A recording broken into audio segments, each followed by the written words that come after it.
Hello जय Shri Krishna friends मारा mini vlog में तमारुं स्वागत है। सवारना 10 वाग्यानो टाइम थयो छे अने आजे बनवानुं छे परफेक्ट लंच।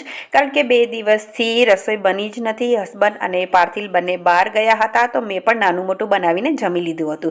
तो आ ए साबित करे छे के घरमां परिवार न होय तो किचन चालतुं ज नथी। हस्बंड अने बाळको वगर परफेक्ट रसोई बनती ज नथी। पछी मारे सोफाना कवर अने 2 बेडरूमनी बेडशीट चेन्ज करवानी हती ते करी रसोई बनावी अने त्यां तो 2 वागी गया हता एटले हस्बंड अने पार्थिल बने आवी गया छे। ए लोको द्वारका गया हता ठाकोरजीना दर्शन माटे। अमे बधाए जमी अने पछी मैं किचन क्लीन कर्युं अने पछी चा बनावी। चा पीने हूँ जती रही हती शाक लेवा।